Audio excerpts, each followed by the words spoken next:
Hello বন্ধুরা, hello everyone, সবাইকে নিয়ে এসেছি তোমাদের জন্য নিউ ভিডিও।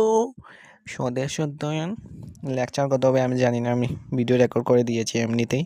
চলো শুরু করা যাক। কী কী আছে আজকে হলো ম্যাপ অফ প্রজেকশন। এটি খুবই ইম্পর্টেন্ট, খুবই এটাই চ্যাপ্টার, খুব ইম্পর্টেন্ট একটা টপিক, অভিক্ষেপ। চলো শুরু করা যাক। গুলোকে পৃষ্ঠে থাকা অক্ষরেখা ও দাগিমা রেখাকে একটি সমতল ক্ষেত্রে প্রণালীবদ্ধভাবে রূপান্তরিত করাকে অভিক্ষেপ বলে। অভিক্ষেপ কি বলে বলো তোমরা? এখান থেকে তোমরা লিখতে পারবে অভিক্ষেপ কাকে বলে। পৃথিবীর আকৃতি যদি গোলাকার, কিন্তু অভিক্ষেপের মাধ্যমে গোলাকার পৃথিবীর সফল জ্যামিতিক হিসাব, যেমন আপেক্ষিক দূরত্ব, কৌণিক অবস্থান, মাটিকালি ইত্যাদিকে যথাযথ রেখে সমতল হিসাবে পৃথিবীর ছবি আঁকা হয়। কীভাবে আঁকা হয় পৃথিবীর ছবি? এখান দেওয়া আছে, সবই দেওয়া আছে। আর অভিক্ষেপকে এক কথায় আমরা অক্ষরেখা ও দাগিমা রেখা পরস্পর বেদি জালের মতো বিন্যাস করতে পারি। আর সাধারণ পৃথিবীর মানচিত্র নিম্নলিখিত 3 প্রকার অভিক্ষেপ দ্বারা অঙ্কন করা হয়। অভিক্ষেপ কী দ্বারা অঙ্কন করা হয়? 3টি অভিক্ষেপ দ্বারা। এটি খুব ইম্পর্টেন্ট, তোমরা নোটস করে রাখতে পারো। বেলুনি অভিক্ষেপ, গ্র্যানিডিয়াল, একটু দাঁড়াও। এরপরে কী আছে?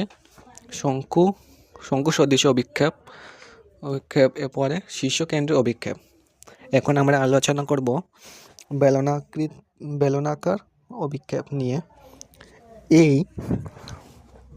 এই অভিক্ষেপ দ্বারা সমগ্র পৃথিবীকেই দেখানো সম্ভব।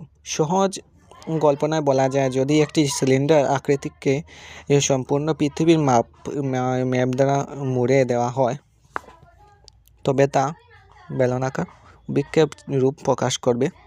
এই অভিক্ষেপে আনুভূমিকভাবে থাকা অক্ষরেখা এবং দাগিমা রেখাগুলি একে অপরকে পরস্পর ছেদ করে সমকোণের সৃষ্টি করে।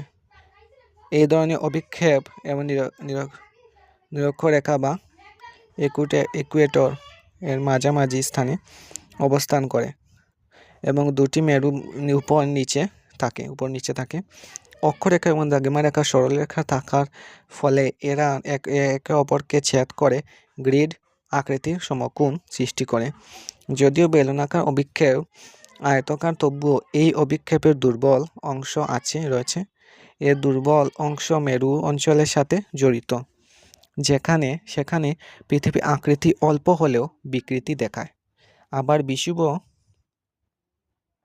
অঞ্চল মানচিত্রে ভূপ্রকৃতি পৃথিবীর প্রকৃত আকৃতি শুদ্ধভাবে থাকে। সাধারণত জনপ্রিয় বেলনাকার অভিক্ষেপগুলি হলো মার্কেটর, ক্যাসিনি, গার্ড